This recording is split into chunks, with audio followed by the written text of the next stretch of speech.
Ako ang inyong Lolo Pael. At ako naman si Kabanong. At ito ang aming kwento.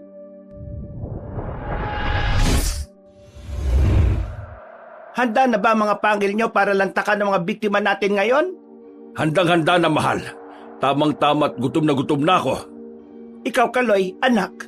Handa ka na bang kainin ng mga to ng buhay? Handang-handa na, Nay. Naglalaway na po ako sa gutom. At siguradong masarap ang mga yan dahil malulusog. Amoy na amoy ko ang dugo na dumadaloy sa mga ugat nila eh. Mabuti kung ganon. Amang, nahasa nyo na ba ang pangil nyo? Baka hindi mo makagat to ng maayos. Abay, ano akala mo dito sa pangil ko? Postiso? Matalim na ito. Kahit sa bakal, babawin to. Ano pang hinihintay natin? Baka wala pa mga yan. Magaling. Kung handa na ang lahat, lusob na. Kakainin ko kayong lahat. Ang sarap! Ang sarap talaga kapag ganitong sobrang sariwa. Napakalasa. Damdam ko yung linamnam pag lumulunok ako. Ang sarap ng mga laman loob. Huwag na kayong manlaban. Mahabol at mahabol ko kayo kahit saan kayo tumakbo. Matanda lang ako pero hindi pa uugod-ugod. Wala pang rayuma tong tuhod ko. Hali kayo! Lumapit kayo sa akin! Kakainin ko kayong lahat! Ang sarap ng isang ito! Ang taba at ang laki ng pata! Ito naman sa akin, napakalinamnam ng atay. Ang mga laman loob, talagang sariwang-sariwa. Nay, Tay, tingnan niyo si Lolo Temyong oh. Kinakain ng ulo. Ang ingay eh! Kakainin ko ang ulo nitong isang ito para hindi na sumigaw ng sumigaw!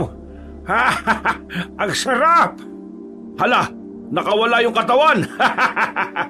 Nako, tingnan nyo oh! Nakatakas! Tumatakbo pa yan ha! Lolo naman eh. Bakit mo kasi binitiwan yung katawan? Abulin nyo. Teka, heto na, hahabulin na! Humanda ka! Nandyan na ako! Yun na ang huling buhay. Pagkatapos natin silang kainin, ibaw na natin ang mga buto. Tapos linisin ang paligid. Saka, maligo bago may makakita sa atin. Ang sarap talaga nila. Mabuti na lang at lumaki ang mga to ng malulusog at mataba. Nay, Tay, salamat po dito ha. Walang anuman, Kaloy, anak.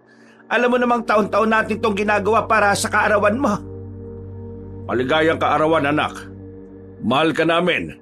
Maligayang kaarawan, apo. Nako, palaki na ng palaki pagwapo ka pa ng pagwapo. Manang-mana ka talaga sa Lolo Temyong mo. Si Abang naman talaga oh. Kinuha pa ang trono eh. Ano ko kaya yan? Malamang sa akin magmana ng kagwapuhan yan. Abay, wala kang utang na loba. Kaling ka rin sa akin eh. Nag-away pang mag-ama. Magkakamukha naman kayong tatlo eh. Oh, siya po. Maglinis na tayo. At baka may makakita pa sa atin. Salamat po ulit dito para sa karawan ko ha. Sila ang pamilya Mangagat. Lahat sila ay mga asbo. Isang malakas na uri ng aswang. Ang mga asbo ay kinatatakutan dahil kapag sila ay ng biktima, siguradong hindi talaga nila iniiwang buhay. Inuubos nila at buto na lang ang itinitira. Sinisipsip nito ang dugo hanggang sa huli nitong patak. Kaya namang ito na mag-anyong malalaking asong itim. Sa bawat pagdiriwang ng kaarawan ng kanilang anak na si Kaloy, sila ay nagsasagawa ng kasiyahan at kinakain nila ang lahat ng kanilang mga manok, maliban sa mga sisiw. Pero sila ay mga asbo na mapayapang naninirahan sa isang maliit na baryo sa probinsya. Nakikihalubilo sa mga tao at tinatago ang tunay nilang pagkatao. Dahil sa loob ng kanilang bahay, sila ay merong sinumpaang kasunduan. Sa pagdiriwang ng kaarawan ni Kaloy, kasama dito ang pag-alaala sa ating sinumpaang kasunduan na wala tayong ibang kakainin kundi mga hayop lamang. Hindi tayo kakain ng tao. Mananatili ang ating kapayapaan at makikihalubilo sa mga tao bilang simpleng naninirahan dito sa ating baryo. Pangangalagaan natin ang ating lugar, lalong-lalo na ang ating pamilya. Para sa pagrespeto sa kasunduan na inilatag sa amin ni Amang upang piliin ang tamang landas na hindi tayo magiging katulad ng ibang mga aswang na salot sa kanilang sariling bayan. Patuloy nating isasabuhay ang sinumpaang kasunduang ito hanggang sa mga susunod na henerasyon. At hindi ko po ito makakalimutan. at isasabuhay ko po ang isinumpaang kasunduan na ito hanggang sa aking magiging mga anak para sa patuloy na pag-aalaga sa aking pinakamamahal na Lolo Temyong. Aba, ba't parang pinatay mo na ako kaagad bata ka ha? Tsaka 18 taong gulang ka pa nga lang. Anong magiging anak? Hindi ka pa nga pwedeng magkaroon ng kasintahan eh. Lolo naman eh. Seryosong-seryoso na nga po yung usapan eh. Umiirit pa. Kulit talaga ni Lolo oh. Hayaan mo na yung lolo mo. Alam mo naman, pag matanda na, bumabalik na sa pagkabata ang isip. Ganyan talaga, unawain mo na lang. Pero tama ang Lolo Temyong mo anak. Hindi ka pa pwedeng magkaroon ng kasintahan. Lalo na hindi ka basta-basta pwedeng humanap na makakasama mo sa buhay. Ang kailangan mong hanapin ay kauri natin. Katulad natin na isa ring aswang. Pero bukod doon, hindi lang aswang kundi isang babaeng aswang na tatanggapin ang sinumpaang kasunduan natin. Alam kong mahirap makahanap ng ganoon sa sitwasyon natin na mas pinili nating maging mabuti. Pero wag mong pilitin at wag mong hanapin. Dahil kusang darating yun sa'yo. Naintindihan mo ba? Opo, Nay. Naintindihan ko po. Mabuti kung ganon. Pero, Nay, paano po kung... Ay, walang pero. Basta sundin mo ang utos namin sa'yo. Dahil kung hindi, ikaw lang din ang mahihirapan at magkakaroon ng malaking problema. Tamang nanay mo, anak. Tingnan mo ko. Hindi ako nakapili na maayos. Di, ang laki ng problema ko ngayon kasi araw-araw maingay at panay utos. Aba, ikaw pa talaga lugi ha? Amang oh, yung anak mo, manang-mana talaga sa'yo. Ay nako, wag niyo ako idamay dyan ha. Naging masaya naman ang pagsasama namin ni Esperanza bago siya nawala. Eto namang mahal ko, parang hindi mabiro. Alam mo namang takusa ako sa iyo eh. Takot sa asawa. Ay nako, ewan ko sa iyo, Kulas. Pero puwera biro, Kaloy, anak. Ang hanapin mo ay yung babaeng katulad ng nanay mo. Isang mapagkakatiwalaan at tunay na ilaw ng tahanan. Sa kabila ng madilim na katotohanan sa ating tunay na katauhan, siya ang nagbibigay liwanag sa atin sa kung ano talaga ang tunay na laman ng puso natin. Ang maging isang mabuting mga aswang. Nako, talaga itong asawa kong ito, oh. Bawing-bawi ah. Totoo naman eh. Huwag po kayo mag-alala. Tatandaan ko po yan lahat. Mahal na mahal ko po kayo, Nay. Kayo rin po, Tay. Abay, paano naman ako? Siyempre naman, Lo. Mahal ko din po kayo. Nahuli lang po kayo eh. Doon naman, no. Mahal din kita, Apo. Mahal ko kayong lahat. Muli, maligayang kaarawan sa iyo, anak. Papalakihin ulit natin yung mga sisiw para may makakain ulit tayo sa susunod. Ang sarap po talaga ng handa natin kanina.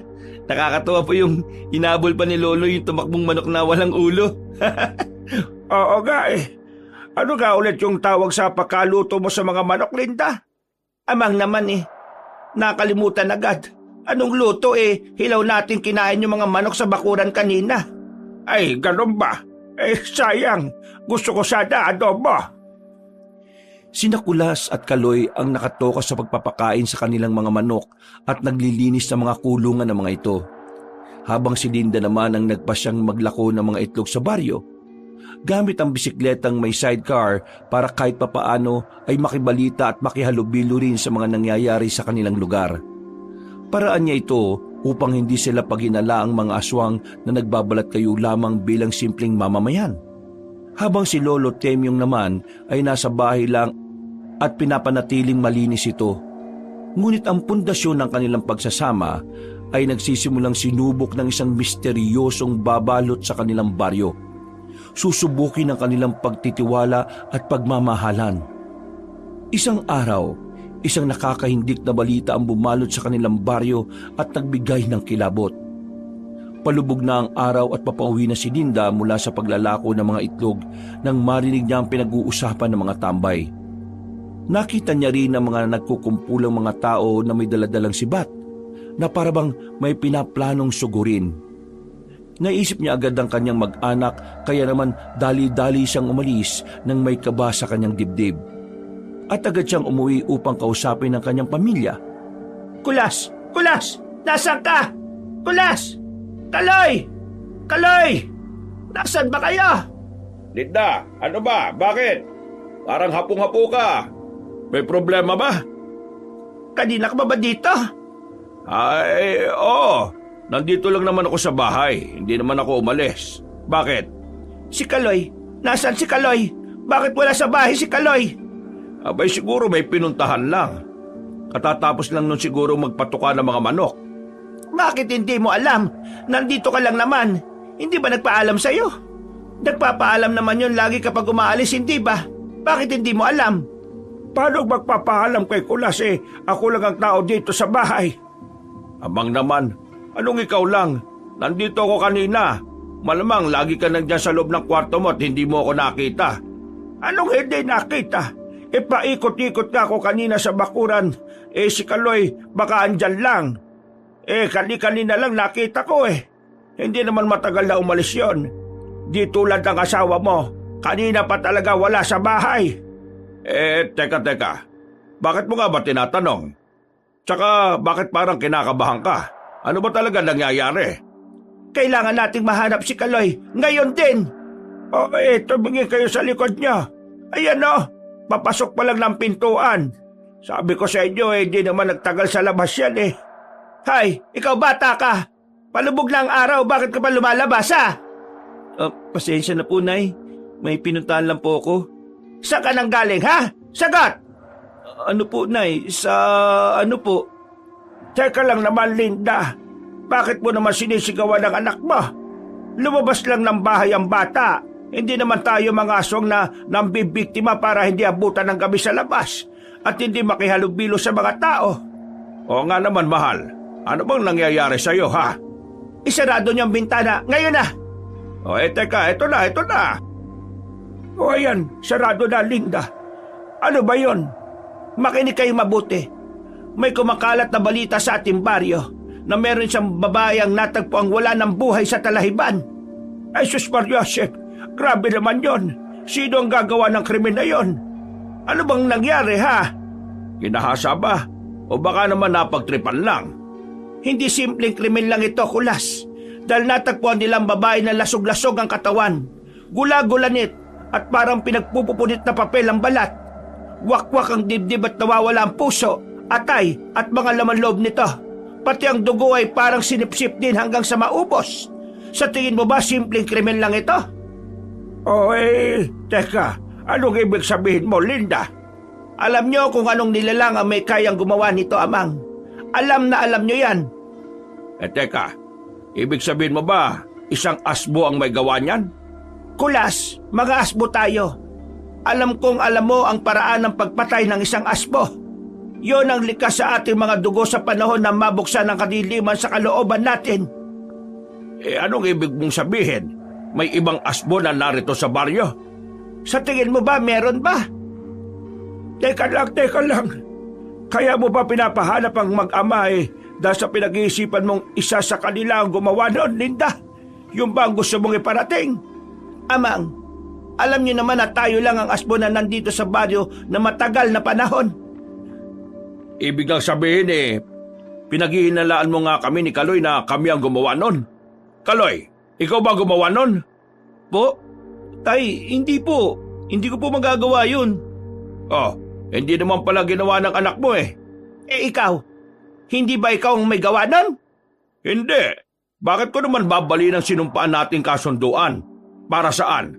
Alam mo namang sapat na para sa atin ang mga manok para mabuhay. Kung ganon, saan kayo nagsipunta at wala kayo dito sa bahay kanina? Ha, Kaloy? Nagpunta ako sa mga kaibigan kong si Junjun dito sa baryo.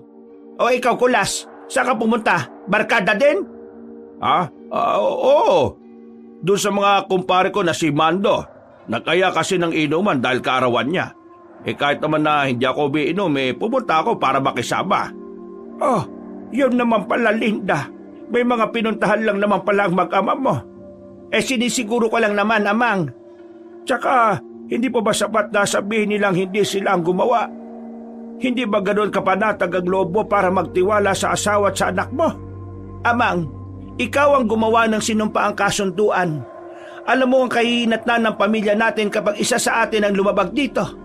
Kung meron sa ating sumubok na kumain muli ng tao, Kahit isang patakman lang ng dugo na dumampi sa ating mga labi at tumagod sa ating lalamunan, mabubuksan muli ang kalikasan ng pagiging isang mabangis na asbo natin.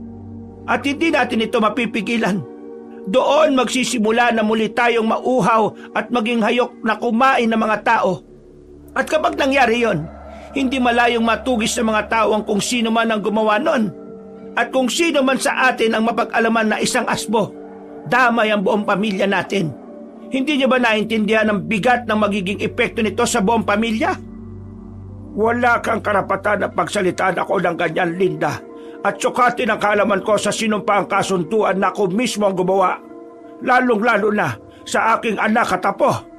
Kung tutuusin, kung meron man akong pagdududaan sa inyo, wala sa mga taong galing sa aking sariling dugo. Ano pong ibig niyong sabihin, Amang? Ako ang pinaghihinalaan niyo dahil ako ang sabit sa pamilyang ito? Dahil hindi ako isang mangangagat at naging asawa lang ng anak ninyo? Linda, sa'yo nang galing yan, hindi sa akin. Ang sinasabi ko ay kung meron man akong pagdududahan. Pero alam mo, hindi ko yon gagawin. Hindi ko pagdududahan ng sarili kong pamilya. Dahil ang kailangan natin, pagkakaintindihan, pagkakaunawaan, pagtutulungan at pagsasama-sama. Sa lagay mo ngayon, hindi ako, kundi ikaw ang nagdududa.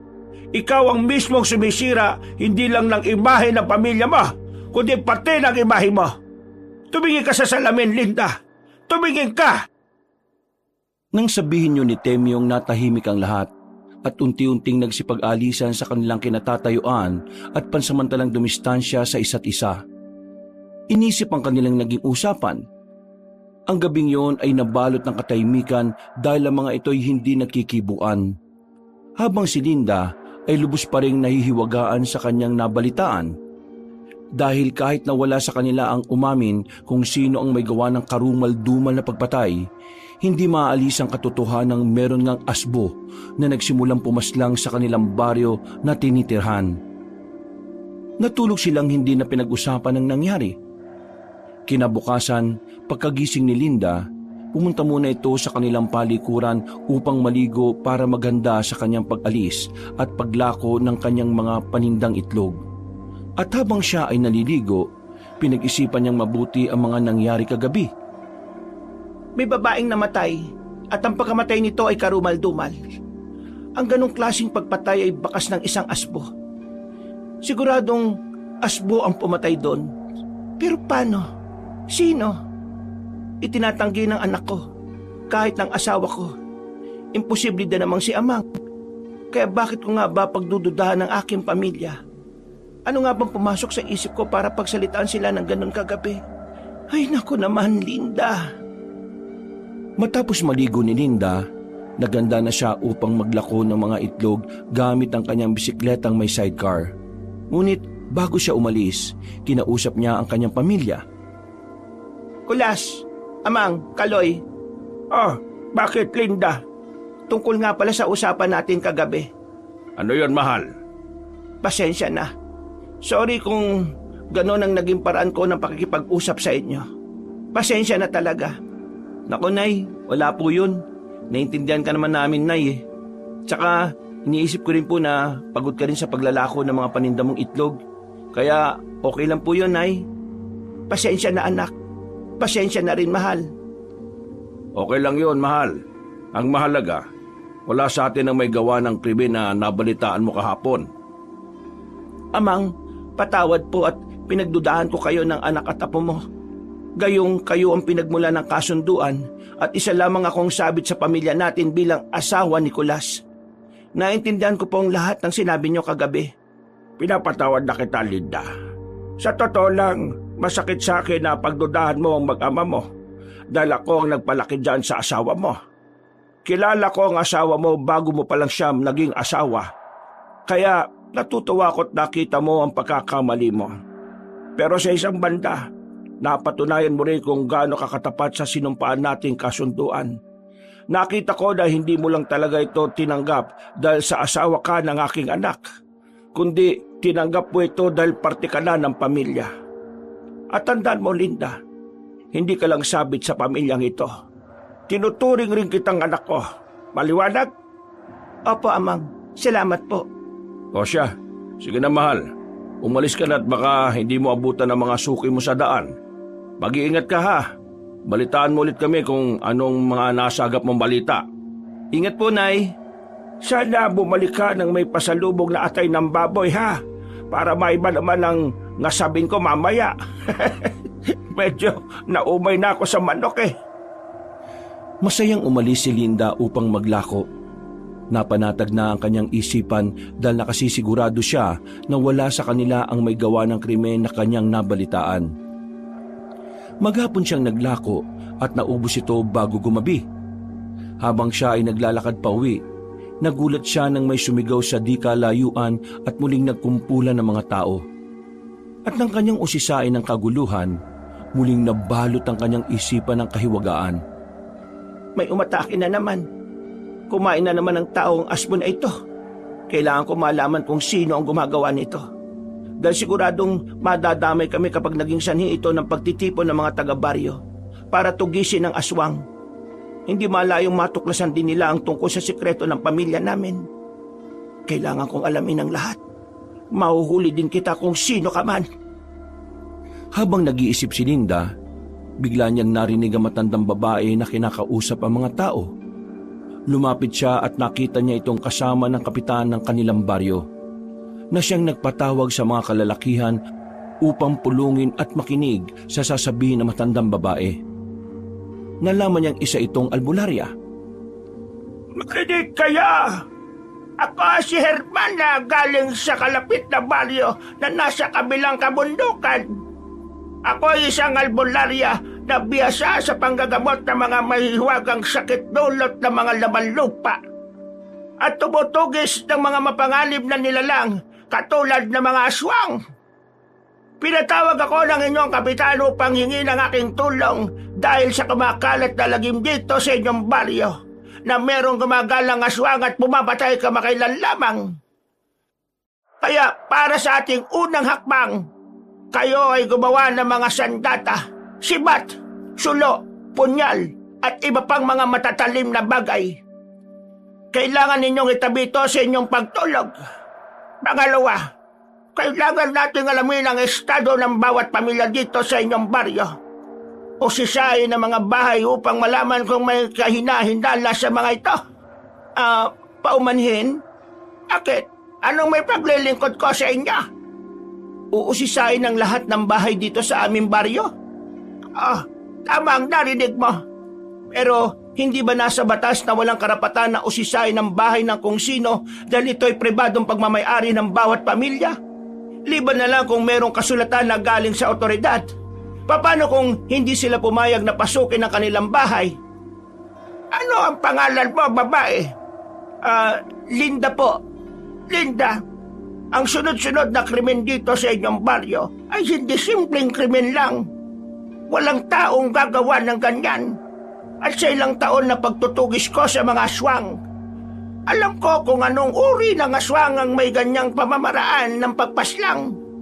Walang iba kundi mga asbo. Kinilabutan si Linda sa kanyang nalaman dahil balak nilang halugugin ang bawat bahay upang tingnan kung merong kahina-hinala silang makikita. Kaya naman unti-unti siyang lumayo sa mga nagkukumpulang tao at pasimpleng umalis. Dali-dali siyang umuwi. Nakasalubong niya si Junjun, ang binatang sinasabi ni Kaloy na kaibigan niya. Nilapitan ni Linda ang binatilyo at kinausap. Junjun, hindi ba ikaw yung kaibigan ng anak ko, ni Kaloy? Opo, ako nga po. Bakit po? Kahapon ba kasama mo si Kaloy? Po, 1 linggo ko po siyang hindi pa nakakasama eh. Sigurado ka? Ngayon ba nakasama mo? Hindi pa po eh. Pakisabi nga po, kinukumusta ko po siya. O sige, sasabihin ko. Mauna na ako ha. Mag-iingat kayo pa uwi. At alam nyo namang delikado ngayon dahil sa gumagalang aswang. Opo, kayo rin po. Isa lang ang kanyang nasigurado. Nagsinungaling ang kanyang anak sa sagot nito kung saan siya ng gabi na madatnan niya itong kauwi lang galing sa kung saan nung naganap ang kanilang usapan. Hindi kasama ni Kaloy ang kanyang mga kaibigan. Yun ang katotohanan. Kaya binilisan ni Linda ang kanyang pag-uwi. At sa pagpasok nito sa kanilang bahay, muli siyang nagtanong at tinanap ang kanyang mag-ama. Ngunit sa pagkakataong ito, siya ay malumanay at nagpipigil ng kanyang emosyon na parang wala siyang nalaman. Amang, andyan po kayo? Linda, abay ang aga mo namang makauwi. Opo, Amang. At mabilis na ubos ang paninda. Ay siya, magpahinga ka muna sa kwarto mo. Siya nga pala, asan si Kulas at si Kaloy? Ay, baka nandyan lang sa bakuran. Amang, galing na po ko doon. Wala po ang mag-ama. Naku naman, sinabi ko nang umuwi bago maabutan ng nanay niya eh. Talaga yung batang yun, oh. Ano pong sinasabi ninyo? Ay, wala. Nagpaalam sa akin na lalabas, kaso nalimutan ko kung saan nagpunta. Sige po. Lo, nandito na po ako. O anak, ginabi ka na naman yata. Parang 2 sunod-sunod na araw ka nang ginagabi ng kakauwi. Oo nga po eh. Ang layo din po kasi ng pinuntahan namin ni Junjun. May perya po kasi sa kabilang baryo. Pinuntahan lang po namin. Ganun ba? Kasama mo sila Junjun? Opo. Bakit po, Nay? Wala naman anak. Siguro nalibang kayo sa perya, ano? Opo, Nay. Nandito na ako. Oh, ang aga mong makauwi, mahal ah. Mukhang ubos na naman ang paninda mo. At kahit na ubos ang paninda, at siguradong pagod na pagod eh, parang mas malumanay kaya ata ngayon kaysa kagabi. O nga, mahal. Halika, masahiin muna kita at siguradong pagod ka. Hindi na. Magpapahinga lang muna ako sa kwarto. Gusto ko nang matulog. Kumain na lang muna kayo dyan. Sa pagkulong sa kwarto ni Linda, bumuhos ang kanyang luha at tahimik na umiyak. Dahil ang iniisip niyang wala sa kanyang pamilya ang may gawa ng mga sunod-sunod na krimen na nangyayari sa kanilang baryo, ay tuluyang gumuho at muli niyang naramdaman ang pagdududa sa sarili niyang pamilya. Lalong-lalo na sa kanyang anak na si Kaloy. Dahil huling-huli niya ito na nagsisinungaling at harap-harapan siyang niloloko kung saan siya nanggaling. Ngunit sa pagkakataong ito, hindi niya ibinuhos ang kanyang emosyon sa harap ng kanyang pamilya. Dahil alam niyang mauulit muli ang reaksyon ng mga ito katulad ng una nilang pag-uusap. Kaya naman itinulog na lamang niya ang kanyang nararamdaman at ipagpabukas na lang ang kanyang naisip na gagawin. Kinabukasan, muli siyang naganda upang magtinda. Ngunit bago yon, kinausap niya ang kanyang biyena na si Temyong. Amang, pwede ko po ba kayo makausap? Linda, bakit? Amang, kahapon, meron na namang nabiktimang taga-baryo. Iisa lang ang paraan ng pagpatay. Wakwak ang dibdib, wala nang mga laman loob, at gula-gulanit ang bangkay. Siguradong ang gumawa sa krimeng yon ay siyang gumawa rin sa krimen kahapon. At alam nilang asbo ang uri ng aswang na gumawa nito. Nako po, problema nga ito ng baryo. Amang, mas magiging problema din ito ng pamilya natin dahil humingi ng tulong ang kapitan ng baryo natin sa isang albularya na nagngangalang Hermana para tugisin ang sinasabing asbo. Hanggat hindi tayo ang gumagawa at walang may kinalaman sa atin, walang magiging problema. Amang, hindi ganon ang nakikita kong kahihinatnan nito. Kahit na paniwalain natin ang sarili natin na wala sa atin ang may sala, kapag nagsimula ng kumilos sa mga taga-baryo at tugisin ang asbo, hindi malayong matuklasan din nila ang tungkol sa atin. Paano naman magyayari yun mapayapa naman tayong namumuhay dito? Narinig ko sa albularya na hahalugugin nila ang buong baryo at papasukin ang lahat ng kabahayan ng mga taga rito. Kapag hinalugog nila ang bahay natin, hindi malabong makita nila ang mga buto ng manok na ibinaon natin sa bakuran. Paghihinalaan nila tayo dahil manok lang ang kinakain natin. Isa pa, may mga kagamitan ka na mga asbo lang ang meron na nakatago sa baol na nasa ilalim ng kama mo. Kapag hinalugog nila ang bahay, hindi malabong makita nila yon. At siguradong malalaman ng albularyang si Hermana na pagmamay-ari ito ng isang asbo. Kaya kahit na wala sa pamilya natin ang may gawa, tayo ang sisisihin nila. Nako, malaking problema nga ito. Anong naisip mong solusyon? Kailangan kong malaman kung sino ang asbo na gumagawa ng krimen. Bago pa tayo maunahan ng mga taga-baryo na malaman ang tungkol sa pamilya natin. O siya, sige. Mag-iingat ka. Siguro, mas mabuting wag na munang lumabas ng bahay sila Kaloy at Kulas habang hinahanap mo ang aswang. Hindi, Amang. Hayaan po ninyo sila. O ba't parang ngayon, maluwag ka na sa mag-ama mo? Hindi po ba ang sabi nyo ay wala sa pamilya natin na may sala? Tama? Ay, oo naman. Sigurado namang wala sa atin ang gumagawa ng krimen na yon. Kung ganon, hayaan mo silang lumabas. Tutal, wala naman sa atin ang may sala, hindi ba? Bakit natin pagbabawalan? Lalong-lalo na ang apo nyo na si Kaloy, hindi ba? Ay, sa bagay. Nako, napakabait mo talagang ina kay Kaloy. O siya, sige. Ikaw ay umalis na. Mag-iingat ka, Linda, ha? Naway malaman mo kung sino ang asbo na gumagawa ng krimen. Sinisigurado ko pong malalaman ko kung sino yon. Sige po, Amang. Mag-iingat po ako. Umalis na si Linda na may buong loob na hulihin kung sino ang salarin sa mga pagpatay sa kanilang baryo. Ngunit lingid sa kaalaman ng kanyang biyena na si Temyong, ang mamanmanan ni Linda ay ang mismong anak nito. Imbis na maglako, iniwan niya ang kanyang mga panindang itlog sa isang tindahan at lumibot sa baryo para hanapin ang kanyang anak na si Kaloy at tiktikan.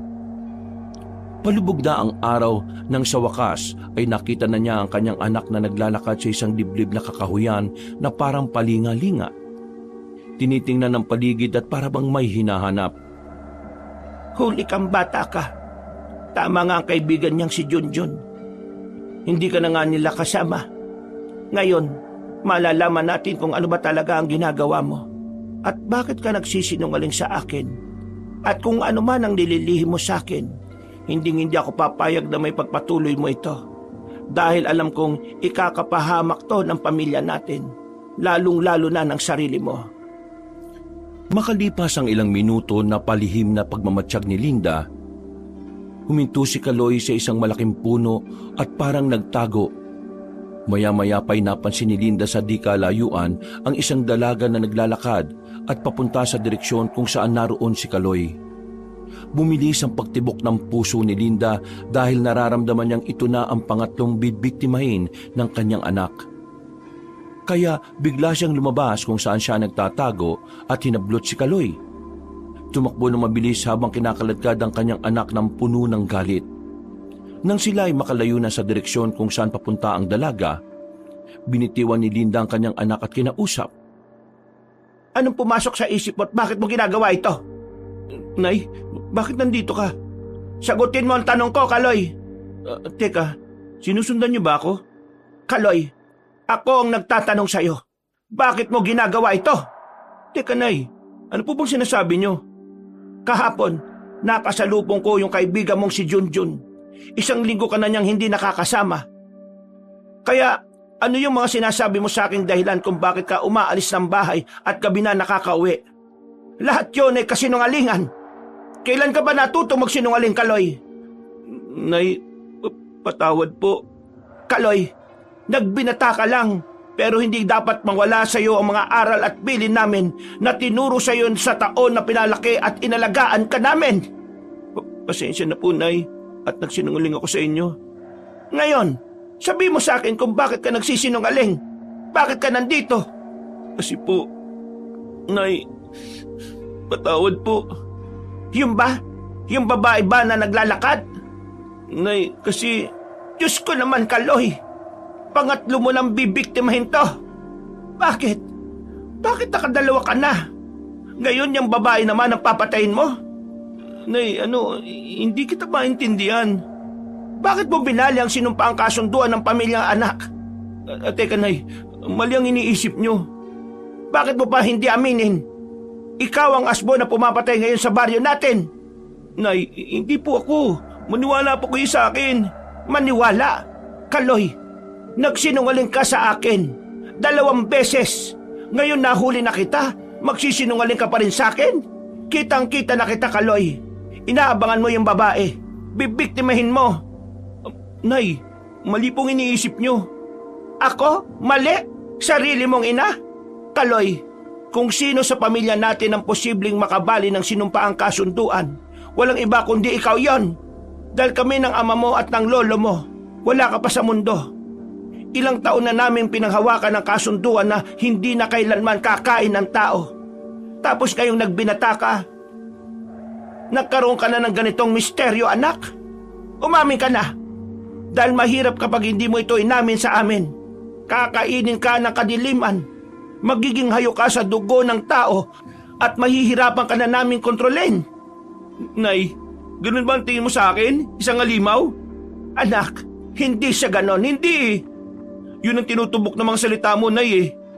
Bakit? Hindi ko naman ginusto na maging halimaw na katulad nyo ah.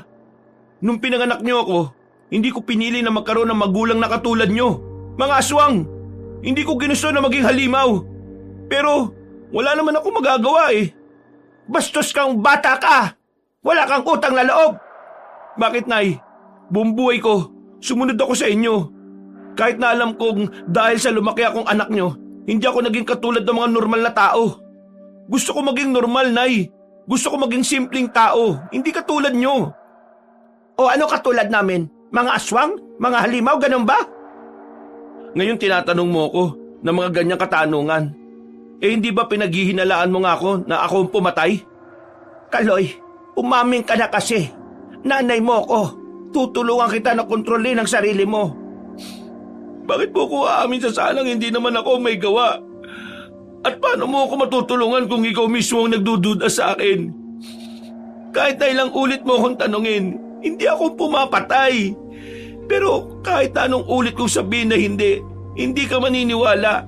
At kahit na sabihin ko ang katotohanan, alam ko namang hindi mo tatanggapin eh. Patawad, Nay. Patawad! Kalay! Kalay! Bumalik ka dito! Ay, Kalay! Tumakbo si Kaloy habang umiiyak at nagpakalayo-layo. Habang si Linda naman ay napako sa kanyang kinatatayuan dahil sa kanyang narinig. At hindi na niya malaman ang kanyang gagawin. Nang mapansin niyang wala na ang kanyang anak at hindi na niya ito mahagilap, umuwi na siya na merong lungkot sa kanyang puso.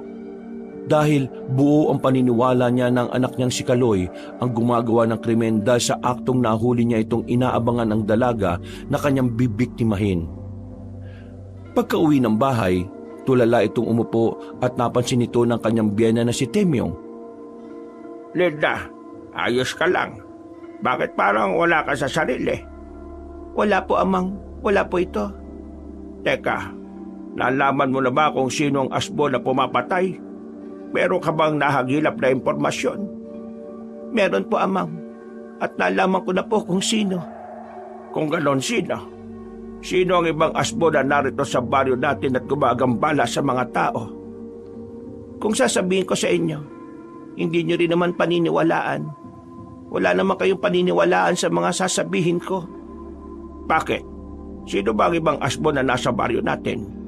Amang, walang ibang asbo. Tayong pamilya lang ang naririto. Ha? Teka, ang labo mo naman kausap. Nasaan po si Kulas? Nauna kang umuwi. Siguro nandun ulit sa mga kumpare niya. Uuwi din yun maya-maya lang. Ayos lang po, Amang. Sige po. O siya, maiwan mo na kita nang makapagpahinga ka. At parang wala ka sa sarili dahil sa pagod. Si Kaloy naman hindi ko rin alam kung saan yung batang yon. Kanina pa rin wala sa bahay. Ay nako, yung mag-amang talagang yon parehas gala. Bahala nga sila. Magpapahinga na muna ako. Pagod na pagod si Linda sa kakaisip kung ano ang gagawin niya sa kanyang pamilya. Dahil ang kanyang anak ay ang asbunam ng bibiktima ng mga tao. Ngunit kung sasabihin niya ito sa kanyang biyena na si Temyong, ay siguradong hindi ito maniniwala at magmumukha lang siyang masama sa paningin nito. Kaya sinarili na lang niya ang kalungkutan.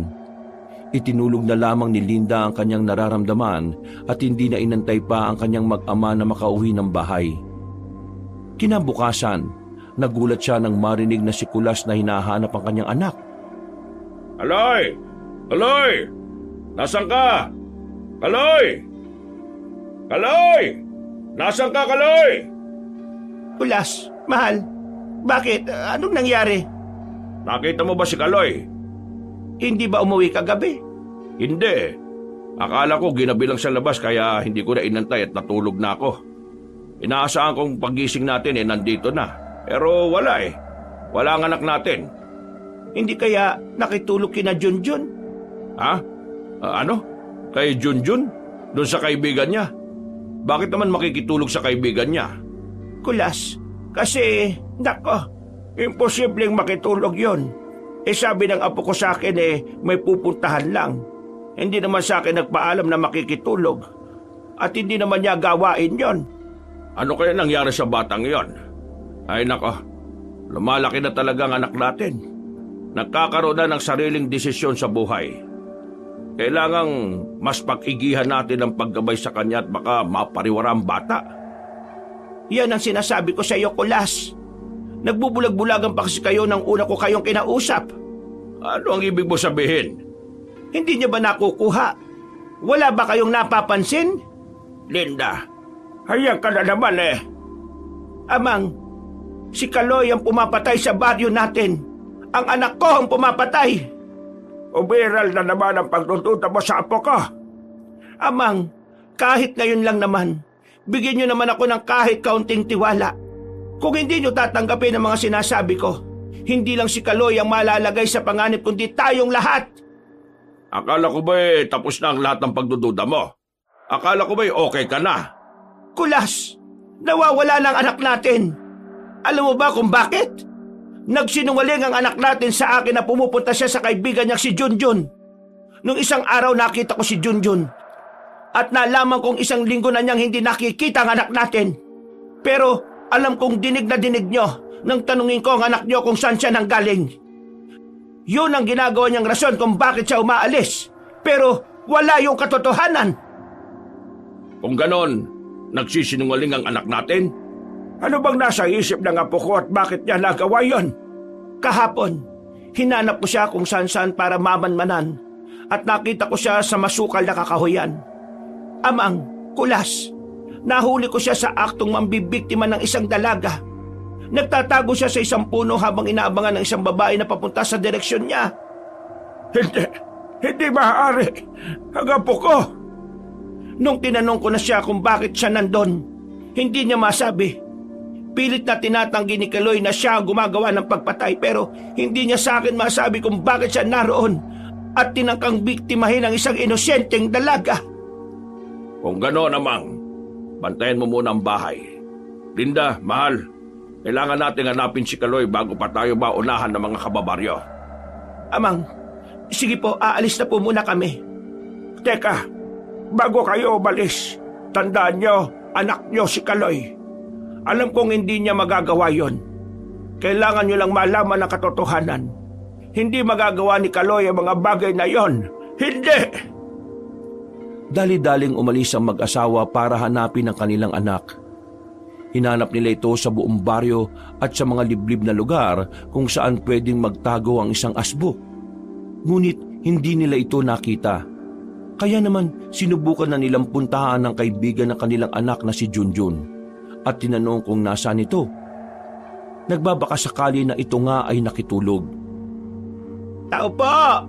Tao po, Junjun! Nandiyan ka ba? Uy, Aling Linda. Bakit po? Ano pong kailangan nyo? John, hinahanap kasi namin si Kaloy. Kahapon pa kasi yun hindi umuwi Ang paalam niya sa lolo niya saglit lang daw at may pupuntahan. Pero hindi pa umuwi ng bahay hanggang ngayon. Kaya nagbabaka sakali lang kami kung nandito siya sa inyo nakatulog. Ay naku, wala po dito sa amin Sakto naman po at nagpunta kayo dito at nalaman ko rin po na nawawala si Kaloy. Ipapaalam ko po yan sa mga kaibigan ko pero ang nagtataka po kami, hindi lang po si Kaloy ang nawawala. Bali-balita po sa baryo ngayon na nawawala ang anak ni Aling Aida na si Belia. Dalawa po pala silang nawawala. Kaya nga po, hindi muna kami lalabas ng bahay ngayon Dahil mukhang mga kabataan naman po ang binibiktima ng aswang na asbo na sinasabi ng albularyang si Hermana. Nang marinig ito ng mag-asawa, Sila ay pasimpleng nagtinginan. Parehas ang kanilang nasa isip na baka napatay na ng kanilang anak ang dalaga. Nakakasigurado si Linda na ang dalagang si Belia na anak ng taga-baryong si Aida ay ang dalaga na nakita niyang papunta rin sa kakahuyan kung saan niya nakita ang kanyang anak na nagtatago sa likod ng puno at nag-aabang. Dahil sa kanilang nalaman, nagpaalam agad sila sa kaibigan ni Kaloy na si Junjun at muling hinanap ang kanilang anak. Habang sila ay naglalakad, nakasalubong naman nila ang mga grupo ng mga kalalakihan na may daladalang mga itak, sibat at sulo, kasama ang albularyang si Hermana. Nang makita sila ng mga tao, binulungan nila ang albularyang si Hermana at saka pinuntahan ng mag-asawang si Kulas at Linda. Ang mag-asawa ay kanilang hinarang at pinalibutan. Anong kailangan niyo sa amin? Ikaw, Linda ang pangalan mo, hindi ba? Ikaw yung babaeng nagtanong sa akin noong nakaraang araw. Opo, ako nga po. Bakit po? Hindi niyo ba alam? Kalat na kalat ang balita na nawawala ang anak na dalaga ni Aida na si Belia. Pinagsususpetsya ng lahat na nabiktima na ito ng asbo. Bakit niyo naman po sa amin sinasabi? Alam na rin naman namin po yan. Bakit niyo kami pinapalibutan? Ano naman po kinalaman namin doon? Maaaring kayo walang kinalaman. Ngunit ang anak niya meron. Ano po bang ibig niyong sabihin? Huling nakita ang dalagang si Belia na kasama ang inyong anak na si Kaloy. Po, ay hinahanap din po namin ang anak namin eh. Ibig sabihin, wala rin sa inyo ang anak niyo. Kung ganon, parehas silang nawawala. Opo, gusto nga po namin siyang mahanap at kagabi pa po hindi nauwi ng bahay eh. Kung ganon, sumama kayo sa amin para hanapin ang dalawa nang malaman natin kung anong nangyari sa kanila. Sana nga lang ay mali ang ating suspetsya na sila'y nabiktima na ng asbo. Nang nagsimula ng maglakad ang mga kalalakihan at ang albularyang si Hermana, sumama rin ang mag-asawa at nakihalo sa mga ito. Habang ang lahat ay tutok na tutok sa paligid at tinahanap ang dalawa, ang mag-asawa naman ay nagtitinginan at parabang nakakaintindihan. Dahil sa pakunwari nilang pagsama sa mga kalalakihan at sa albularya, ay ang lihim nilang intensyon na unahan ng mga ito na mahanap ang kanilang anak pati ang bangkay ng dalaga na siguradong kanya nang nabiktima. Sa ilang oras nilang paghahanap, ang araw ay unti-unti nang lumulubog. Kaya nagsimula ng mapagod ang mga kalalakihan at nagpasya ng umuwi muna at ipagpabukas na ang paghahanap. Ngunit bigla silang nakarinig ng iyak ng isang binata sa kakahuyan. Pamilyar ang iyak ng binatang lalaki sa pandinig ng mag-asawang si Kulas at Linda. Kaya naman dali-dali nila itong pinuntahan. Nang makita nilang kinaroroonan ng pag-iyak, sila ay nagulat. Kaloy, anak! Kaloy, Diyos ko, nandito ka lang pala.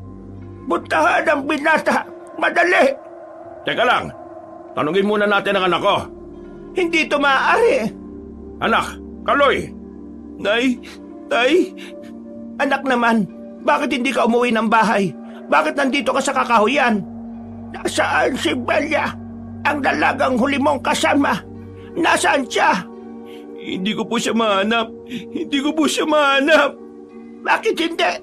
Saan mo dinala ang dalaga? Sumagot ka! Teka lang naman, nakita niyo umiiyak ang anak ko eh. Tay, nawawala po si Belia. Bakit? Anong dahilan? Bakit siya nawawala? Saan mo siya dinala? Hindi po ako may gawa. Maniwala po kayo sa akin, hindi po ako. Anak, nasan si Belia? Bakit, Nay? Kung magsasabi ba ako ng totoo, tatanggapin niyo? Hindi naman, di ba?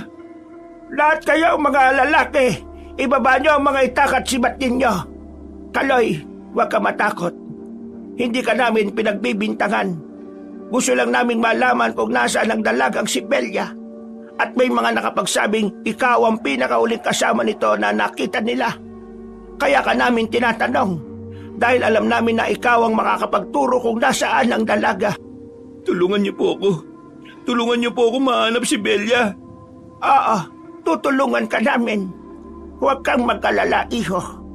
Sumama ka muna sa akin at gagawin natin ang paraan upang mahanap ang dalaga. Maliwanag.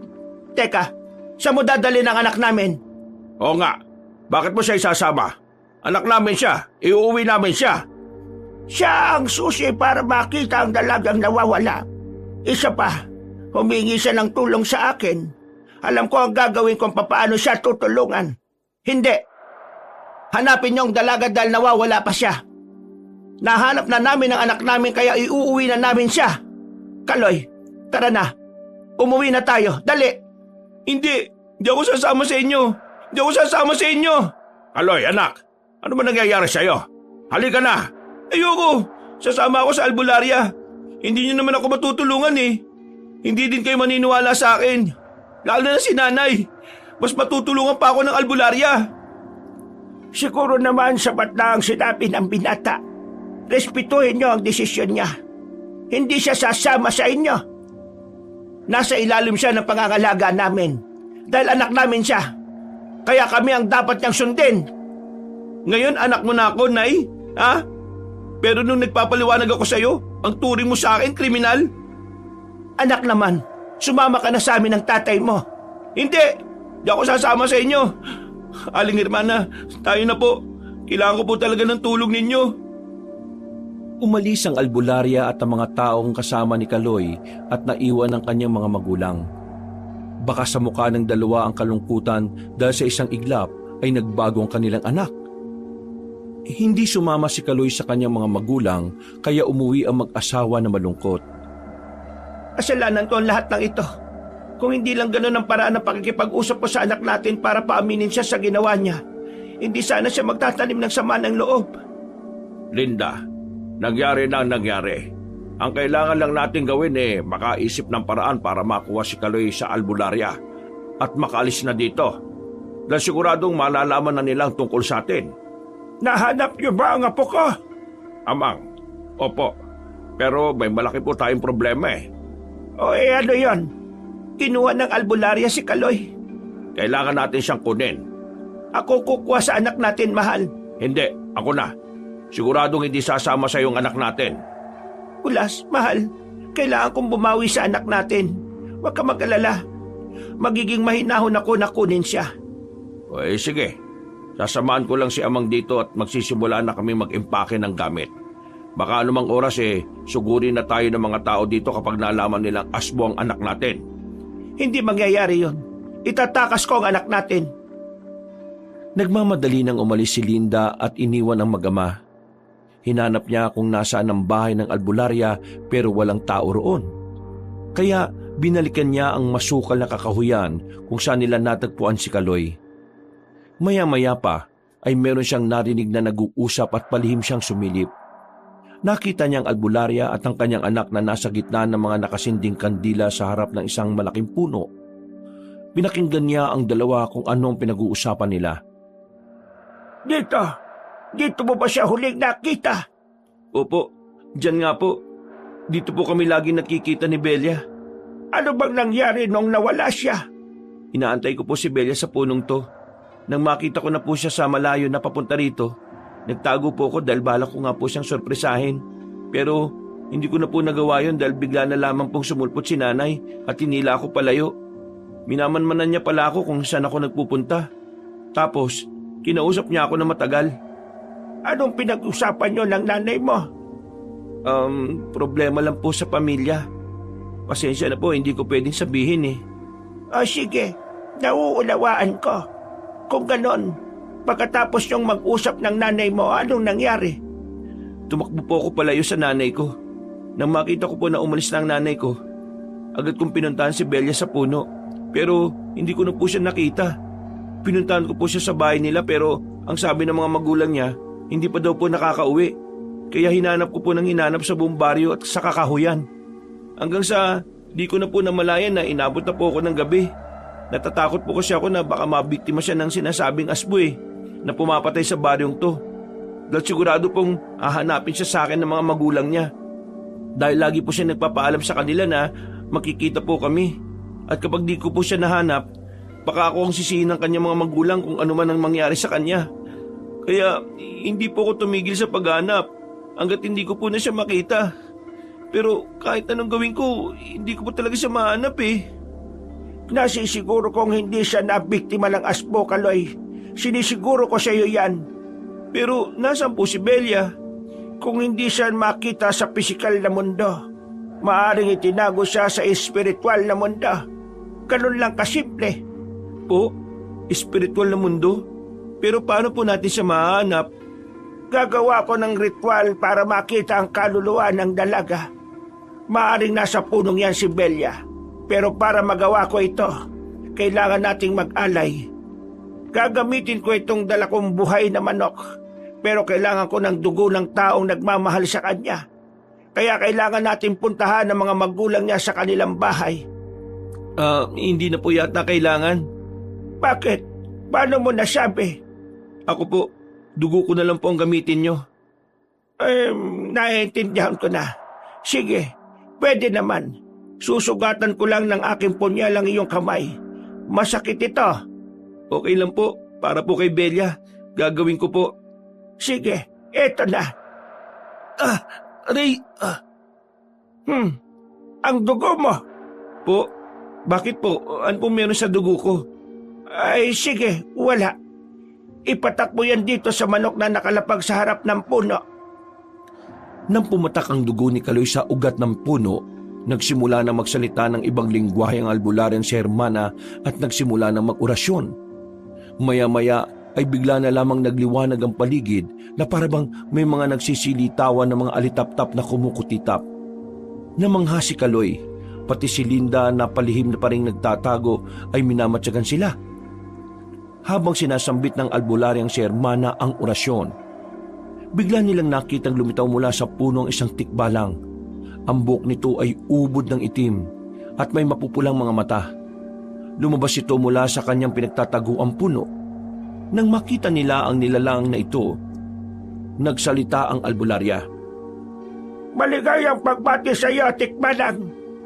Ginagalang namin ang iyong presensya at paninirahan dito sa kakahuyan. Kami ay nagbabakasakali lamang na naririto ang aming hinahanap na dalaga. Kung ito po ay nasa inyong pangangalaga, inihiling po namin na ibalik nyo na siya sa pisikal na mundo ng mga tao at hayaan po itong mabuhay muli ng mapayapa. Parang awa niyo na po. Ibalik niyo na po si Belia.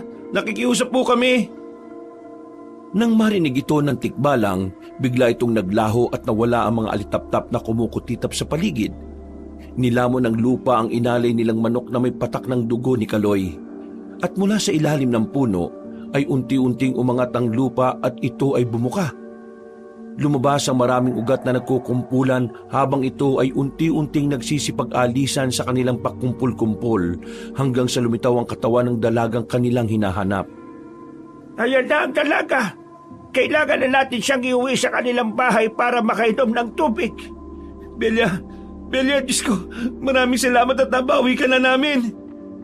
Kaloy, bilisan mo na at dalhin ang dalaga sa kanyang bahay.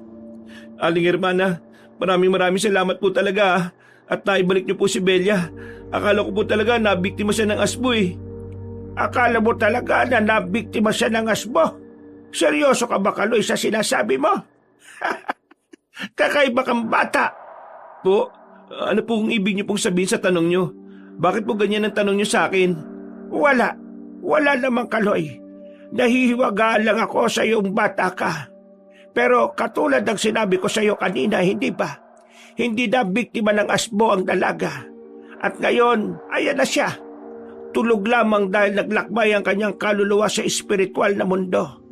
Dahil dinala ang dalagang yan ng tikbalang na nakursunadahan siya. Pero ayan, ligtas na si Belia. At ligtas ka na sa hinala ng mga taga-baryo na ikaw ang asbo. Sige po, maraming salamat po ulit. Ihatid ko na po kagad si Belia sa bahay nila. Teka, bago yan. Halika muna at pupunasan ko ng panyo ko ang kamay mo na puno ng dugo. Pagkatapos nating ihatid ang dalaga sa kanila, ihahatid naman kita sa inyo dahil baka mabiktima ka man ng asbo na gumagala sa baryong ito. Pagkatapos ay umalis na sila sa kakahuyang bitbit ang dalagang si Belia. Habang si Linda ay napako sa kanyang pagkakatago at hindi makapaniwala sa kanyang nasaksihan. Ngunit sa kabilang banda, siya ay nabunutan ng tinik dahil napatunayan niyang hindi nga talaga biniktima ng kanyang anak na si Kaloy ang dalaga. Kaya umuwi siya upang ito ay ibalita sa kanyang asawa at biyenan. Oh, Linda, kumusta? Ano nangyari? Nabawi mo ba si Kaloy sa albularya? Hindi ba nila nalaman na asbo si Kaloy? Hindi rin po nila nalaman na asbo si Kaloy dahil hindi po si Kaloy ang bumiktima sa dalaga. Sabi ko na hindi magagawa yun ang apo ko. Kung ganon, ano nangyari? Tikba lang. Isang tikba lang ang kumuha sa dalaga at nabawi nila ito sa tulong ng albularya na si Hermana. Hinatid na po nila ang dalaga sa bahay nito. At maya-maya lang, ihatid na rin ng albularya si Kaloy dito sa atin.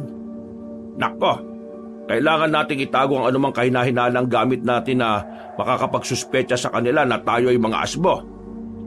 Parang hindi na natin magagawa yon dahil parang nandyan na sila oh. Sa malayo pa lang ay nakita na nila si Kaloy kasama ang albularyang si Hermana. Lumabas ang pamilya at sinalubong ang dalawa. Masaya nila itong binati at pinasalamatan ng albularya sa naitulong nito upang mahanap ang dalaga at mapawalang sala si Kaloy sa suspetsang siya ang nambiktima sa dalaga. Ngunit pagkatapos ng maglakad ni Kaloy papunta sa kanyang mga magulang, ang nakatayong albularya ay biglang nagsalita sa kanilang harapan. Nabanggit ng mga taga rito na kayo ay pamilyang mangangagat. Tama ba? Ay, tama nga ho. Ako si Temyong mangangagat. Ito naman ang aking nag-iisang anak na si Kulas at ang aking manugang na si Lydia at ang apo kong si Kaloy. Abay, maraming salamat po sa tulong ninyo. Ilang taon na kayong nakatira dito sa baryo? Ay, simula bata po ako nandito na po kami. Si Amang naman po nung kabataan pa niya nandito na nakatira. Matagal na po kami rito. Nakakabilib. At nakuha niyong manirahan dito ng mahabang panahon na may kapayapaan. Ano ang pumasok sa isip niyong pamilya at bakit niyo pinili ang ganitong buhay? Po, hindi po namin kayo maintindihan, Aling Hermana. Ano pong gusto niyong iparating? Linda, huwag ka nang magkaila. Alam mo kung ano ang ibig kong sabihin. Teka, naguguluhan po kami. Sigurado po pagod lang po ang lahat sa mga nangyari. Kaya mabuti pa po umuwi na rin po kayo at makapagpahinga para makapagpahinga na rin po kami. Alam ko na ang sikreto ninyong pamilya. Alam kong kayo ay mga asbo. Ha? Teka, anong pinagsasasabi mo? Mali ang mambintang, Aling Hermana. Pero kung tama ang bintang, mali pa rin ba itong may tuturing? Hindi ba mas mali ang nagsisinungaling, Linda? Aling Hermana, paano po niyo nasabi? Akala ko po wala na tayong problema dahil tinulungan po ninyo akong mahanap si Belia at napatunayan po ninyong hindi ko po siya biniktima. Kaloy, sa paghahanap sa dalaga, wala tayong problema. Pero sa mga nabiktima kamakailan lamang ay meron pa. At sigurado kong magpapatuloy pa ito dahil meron pa rin gumagalang aswang na nambibiktima dito sa inyong baryo. Kung ganon, pinagbibintangan mo na ang pamilya namin ang gumawa nun? Kahit na hindi nyo sabihin, kayo ay mga asbo. Sino pa ba ang gagawa ng pagpatay? Tama na, sige na. Mula sa nakakatanda sa pamilyang ito, sasabihin ko na sa inyo. Amang, bakit? Anong gagawin mo? Oo, Hermana. Kami ay mga asbo. Pero ako ay nagpatupad ang sinumpaan naming kasunduan na kailanman ay hindi na kami kakain ng laman ng tao. Kaya mapayapa kaming namumuhay dito sa aming baryo. Yan ang totoo o sa maniwala ka at sa hindi. Wala sa pamilya ko ang gumagambala sa baryo ito. Kakaiba kayong mga aswang. Kasunduan, hindi nakakain ng tao. Sinong maniniwala sa inyo? Wala! Maniwala ka sa amin. Parang awa mo na, Aling Hermana. Hindi kami ang gumagawa ng pagpatay sa aming baryo. Mahal namin ang mga taga rito. Hindi namin magagawa yun sa mga taong matagal na namin kasamang namumuhay. Buhay na manok lang ang kinakain namin at hindi laman ng tao. Maniwala ka sa amin. Wala sa amin na may sala. Ang mga asbo ay tuso at papandin lang. Hindi katulad ng mga mababang uri ng aswang lamang. Iba ang lakas ng isang asbo. Ngunit kung totoo man ang sinasabi niyong buhay na manok lang ang kinakain niyo, kahihina niyong mga asbo. Hermana, hayaan mo tutulungan ka namin hanapin kung sino ang may sala. Huwag mo lang ipaalam sa mga taga rito ang tunay naming pagkatao. Maawa ka sa pamilya namin.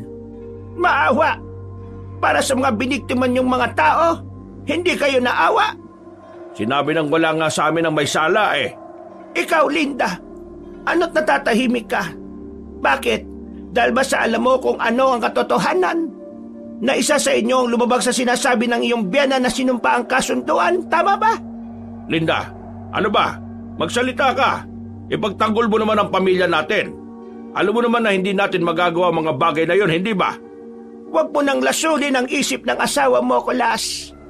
Ganito na lang, bibigyan ko kayo ng 5 araw. Hindi ko sasabihin sa mga taga-baryo ang tungkol sa sikreto ng inyong pamilya. Ngunit pagsapit ng ika-6 na araw, kailangan niyong iharap ang isa sa mga miyembro ng inyong pamilya upang siya ay umamin na siya nga ang may gawa ng pagpaslang dito sa inyong baryo. Nang sa gayon, ay ako ang papatay sa kanya ng palihim na hindi nalalaman ng mga taga rito upang hindi mabunyag ang inyong sikreto at hindi na madadamay pa ang inyong buong pamilya. Paano? Maiwan ko na kayo, pamilya mangagat. Umalis na ang albularya at pumasok na sa loob ng kanilang bahay ang buong pamilya na merong katahimikan sa kapaligiran, ngunit ramdamang ingay sa kanilang mga kalooban dahil sa problema na kinahaharap ng kanilang pamilya. Sila ay umupo sa lamesa at nagpakiramdaman kung sino ang unang magbubuka ng bibig at magsasalita. Maya-maya pa, Hindi natin ipagkakadolo ang pamilya natin. Wala ni isa sa atin ang ibibigay sa albularyo para panagutin. Kailangan lang natin pagdaanan ng problema na kinakaharap natin ngayon. Pero paano, Kulas? Paano? Kailangan natin malaman kung sino sa baryo ang kauri nating asbo. Naririnig mo ba sinasabi mo, Kulas? Buong buhay natin walang ibang asbo na naririto sa baryo natin. Anong gusto mong iparating, Linda? Ha? Na isa talaga sa pamilya natin ang pumapatay? Yun ba ang gusto mong sabihin? Na naniniwala ka sa albularyo na isa talaga sa atin ang pumapatay? Naniniwala ka na magagawa yun ng isa sa atin? Anong gusto mo mangyari? Isa sa atin ay kailangang ibigay sa albularyo para patayin? Anong gusto mo? Sarili mong anak na si Kaloy? Ibibigay mo? Kaloy, sagutin mo ako ng totoo. Ikaw ba ang gumagawa ng karumal-dumal na pagpatay? Ikaw ba? Tay, maniwala po kayo sa akin. Hindi ko po talaga magagawa yun. Binali mo bang sinumpaan nating kasunduan na hindi kailanman papatay at kakain ng tao? Hindi ko magagawa yun, Tay. Hindi ko babaliin ang sinumpa ang kasunduan ng pamilya natin. Ah, narinig mo, Linda? Narinig mo? Hindi pa ba sapat na pagkatiwalaan mo ang anak mo na hindi niya ginawa yun? Ano ba bang gusto mong gawin namin para maniwala ka na wala sa pamilya natin ang may sala? Ha? Ano? Sa tingin mo, sa kabila ng katotohanan ng may asbo na pumapatay sa baryo, magiging sapat pa ba ang mga salitang pwedeng gamitin sa kasinungalingan? Linda, ano ba nangyayari sa'yo? Ikaw pa bang ilaw ng tahanan sa pamamahay na ito? Bakit parang ikaw pa ang pumapatay ng pag-asang maligtas ang buong pamilya natin? Mahal mo ba talagang pamilyang ito? Mahal mo pa ba? Tinatanong kita!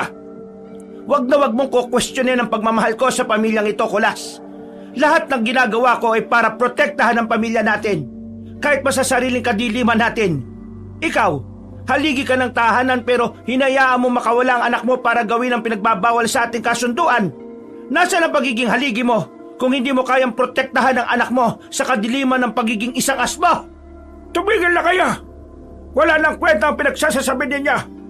Wala na akong pakialam kung sino ang asbo na pumapatay. Ang paulit-ulit lang na katanungan sa aking isipan ay kung paano nalaman ng albularya na si Kaloy ay isang asbo. Hindi ko po alam, Lo. Patawarin po ninyo ako. Dahil sa akin nalaman ng albularyo na asbo ako at nadamay pa kayong lahat. Nalaman niyang pamilya tayo ng mga asbo. Sa tingin mo, paano niya nalaman? Wala naman po akong ibang ginawa para malaman niyang isa akong asbo. Pero ang tanging natatandaan ko lang po sinugatan niya ng punya lang daliri ko. Tumulo ang dugo ko sa lupa. Isa pa, pinunasan niya ng kanyang panyo ang aking mga kamay upang tanggalin ang dugo. Pero Lo, maniwala kayo sa akin. Hindi po talaga ako may sala sa mga pagpatay. Nagsasabi po ako ng totoo. Patawarin niyo po ako kung nakapagsinungaling ako patungkol sa kung saan ako pumupunta. Pero iba po ang dahilan kung bakit ko nasabi yun. Hindi po dahil ako ang pumapatay. Maniwala kayo sa akin. Hindi ko na kailangan pang marinig ang mga susunod na sasabihin mo, Apo. Malino na sa akin ang lahat dahil sa sinabi mo. Bakit, Amang? Pinaniniwalaan niyo rin ba si Linda sa mga paratang niya kay Kaloy? Pati kayo? Ano, Amang? Tama ako? Tama ako, di ba? Binali ni Kaloy ang kasunduan? Makinig kayo, mga mangmang. Isa sa pundasyon ng pamilya ay ang katapatan. Sa paglabas natin dito sa pamamahay na ito, meron na tayong kanya-kanyang buhay. May sariling desisyon at may sariling landas na tinatahak. Pero ano't ano pa man, uuwi tayo dito na may iisang dahilan. Dahil ito ang pamilya na ating pinagkakatiwalaan. Pamilya na araw-araw nating pipiliing samahan. Pagkasabi nito ay agad na umalis si Lolo Temyong at nagkulong sa kanyang kwarto. Habang sila Linda naman ay pumasok na din sa kanilang silid at hindi nagkibuan, ang mga salitang binitiwan ni Temyong ay umaalingaw-ngaw sa isipan ng bawat isa. At kanya-kanya nang natulog ng hindi nagkikibuan. Bawat isa ay iniisip ang problema na kinakaharap ng kanilang pamilya. Sa paglalim ng gabi, bigla na lamang nagising si Linda at napabalikwas sa kama. Kaya binuksan niya ang ilaw at nagulat siya sa kanyang nakita. Wala sa kanilang kama ang kanyang asawa.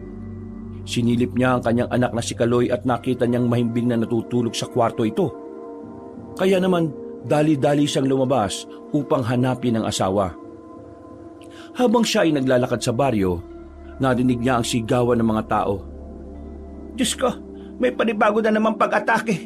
Meron na namang nabiktima. Aling Linda, kayo po pala yan. Naku po, meron na naman pong pinatay ang aswang na asbo. Wakwak na naman po ang dibdib at wala na namang atay at puso. Pati mga laman loob. Nakakadiri po ang itsura. Mukhang matagal na po ata yan at ngayon lang nakita. Hindi maaari.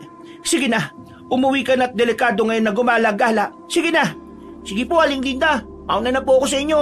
Mag-iingat din po kayo. Linda, bakit nandito ka? Napag-isipan mo na ba ang napag-usapan natin? Tumigil ka, Hermana. Huwag dito. Bakit nasa labas ka at parang hingal na hingal?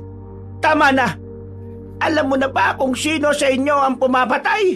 Nag-aantay ako. Dali-daling umalis si Linda, tinanap si Kulas. Dahil sa pagkakataong ito, ang kanyang pagdududa sa kanilang anak ay nalipat na sa kanyang asawa.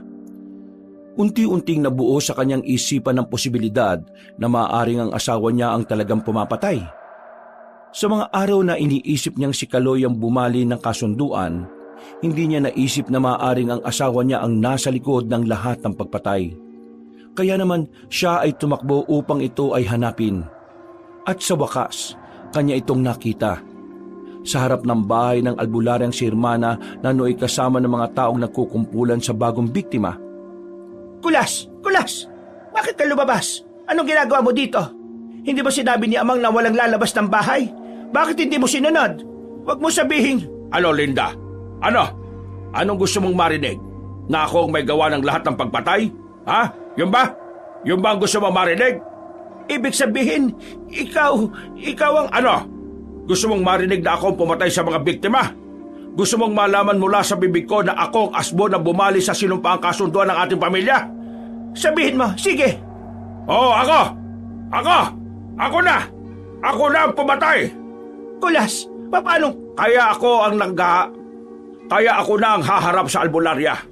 Ako na mismo ang magbibigay ng sarili ko sa kanya. Hahayaan kong patayin ako ng albularya para hindi na niya kayo gambalain. Hindi ba ang sabi mo, ako ang haligi ng tahanan na hindi pinoprotektahan ng pamilya natin? Pwes ito na! Gagawin ko na! Isasakripisyo ko ang buhay ko! Mailigtas ko lang kayo! Teka, Kulas, mahal. Yung totoo, ikaw ba talaga ang gumawa?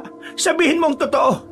Gusto mo ba talagang malaman ng totoo o gusto mo lang marinig ang gusto mong sabihin ko? May kaibahan yun, Linda. Kahit anong sabihin ng anak mo, hindi mo pinaniniwala ang hindi siya ang gumawa. Sa tingin mo ba tanga ako para sabihin hindi ako ang pumatay kung hindi ka rin naman maniniwala, ha? Kulas, mahal, sige. Magsabi ka lang ng katotohanan, maniniwala ako. Kung sasabihin kong ako ang asbo na pumapatay, hindi ko sinasabi ang katotohanan. Pero kung sasabihin kong hindi ako, sino sa atin ang pagbibintangan mo? Ang anak ko? Kulas, sige na, sabihin mo ang totoo. Hindi, hindi ako. O ano, hindi ka naniniwala, hindi ba? Na hindi ako pumapatay. Ibig sabihin, kaya mo gagawin to na ibibigay mo ang sarili mo sa albularya para mailigtas mo lang ang pamilya natin, ganun ba? Kahit na hindi ka ang pumapatay. Anong magagawa ko? Ito ang tanging paraan para mailigtas ko kayo. Dahil mahal ko kayong lahat. Kulas, patawad Kulas. Bakit? Naniniwala ka ba sa akin? Oo na Kulas, tama na. Naniniwala na ako sa iyo na hindi ikaw ang may gawa. Patawad. Kung ganon, kung naniniwala ka sa akin, bakit hindi mo paniwalaan ang anak mo? Sa pagkakataong yon, parang nabuhusan ng malamig na tubig si Linda at bumalik sa kanyang tamang pag-iisip at muling naging ilaw ng kanilang tahanan. Hindi natuloy ang tangkang pagkukunwari ni Kulas na siya ang may gawa ng mga krimen para iligtas ang kanyang pamilya at muli siyang bumalik sa kanilang bahay upang pag-usapan ng lahat. Ginising nila ang kanilang anak na si Kaloy habang hinahayaan si Temyong na natutulog lang sa kanyang kwarto. Una sa lahat, anak, gusto kong humingi ng tawad. Patawad, anak. Patawarin mo ko dahil ako ang iyong ina na dapat naging sandalan mo sa problemang ito. Ako pa ang nagdiin sa iyo. Kaya patawarin mo ako, anak. Patawarin mo si nanay. Alam mong mahal na mahal kita kaya nagawa ko ito. Dahil ayaw ko mapariwara ka. Natatakot ako na baka kung ikaw talaga ang gumagawa, siguradong ikapapahamak mo ito. Pero anak, sa huling pagkakataon, sabi mo lang sa akin na hindi ikaw ang gumagawa. Maniniwala na ako sa iyo. Nay, hindi po magbabago ang sagot ko. Hindi po ako ang may sala. Pero Nay, gusto ko din pong humingi ng patawad sa inyo. Dahil alam ko pong nakapagsinungaling ako sa inyo nung una. Pero ngayon, hindi na po ako natatakot na sabihin ang buong katotohanan. Sige anak, makikinig si nanay sa iyo. Sabihin mo ang lahat. Nitong mga nakaraang linggo, nakilala ko po si Belia, Nay. Nay, mahal ko po si Belia. Nahulog po ang loob namin sa isa't isa. Mahal mo si Belia, anak? Opo, Nay. Pero natatakot po akong sabihin sa inyo dahil alam ko pong hindi niyo ako papayagan. Maigpit na bilin niyo sa akin na ang pipiliin ko ay kauri nating aswang na may kalooban din na mabuti. Oo, anak, tama. Yun nga ang bilin namin sa iyo. Pero Nay, hindi ko kayang pigilan ang puso ko na magmahal ng isang normal na tao. Kaya gusto ko maging normal na tao lang. Nay, dahil alam kong hindi niyo ko papayagan na magmahal ng katulad nila. Kaya nagsinungaling ako. Pasensya na po at nagdim ako sa inyo. Napagkamalan niyo patuloy ako na ako nang bibiktima dahil hindi ko masabi-sabi sa inyo ang katotohanan. Pero ngayon, yun po, kahit magalit kayo sa akin, kahit pagalitan niyo ako, ayos lang po, tatanggapin ko. Pero yun po ang katotohanan at hindi nga po akong pumapatay. Hindi pa natatapos magsalita si Kaloy ay hinagkan na agad ito ni Linda. Sabay namang yumakap si Kulas sa kanyang mag-ina. Unti-unting nawala ang lahat ng pagdududa, galit, kalungkutan at tuluyang gumaan ang kalooban ng bawat isa. Na ang pamilyang muntik nang masira dahil sa misteryosong problema ay muling naging matatag at nagkaisa. Ngunit hindi pa dito nagtatapos ang lahat. Kahit natiwala na silang wala sa kanila ang may sala, kailangan pa rin nilang malaman kung sino ang asbo na nambibiktima. At nang silipin nila si Temyong sa kwarto nito, Oh, nasa si Amang? Kanina pa ba wala? Naku, hindi po kaya... Teka, anong iniisip mo, bata ka? Oh, wala na magdududa sa pamilyang ito, ha? Hanapin na lang natin si Amang. lumabas ang mag-anak at sama-samang hinanap si Temyong. Lumibot sila muli sa buong baryo habang pinagtataguan ng mga tao. Sa kanilang paglilibot, nahanap nila ito sa gitna ng daan na walang katao-tao. Amang! Amang! Amang! Teka, ano't bigla kayo naglalakad ng gabi? Bakit? Lo, nag-alala po kami sa inyo. Bakit? Anong nasa isip ninyo? Dahil lumabas ako ng bahay ay ako na ang pinaghihinalaan yung bumali nagsumpa nating kasunduan. Ay, kay bababaw nyo naman mga bata kayo. Amang naman, hindi naman sa ganon. At saka, wag na po kayo mag-alala. Alam ko na po, wala sa pamilya natin na may sala. Oh, talaga ba, Linda? Himala! Maayos na po kami, Amang. Pero alam nyo ba, hinayaan ko talaga kayong mag-usap-usap para lumabas ang totoo. Dahil alam ko na ang katotohanan. Na ano po, kilala ko na ang asbo na gumagawa ng krimen sa baryo natin.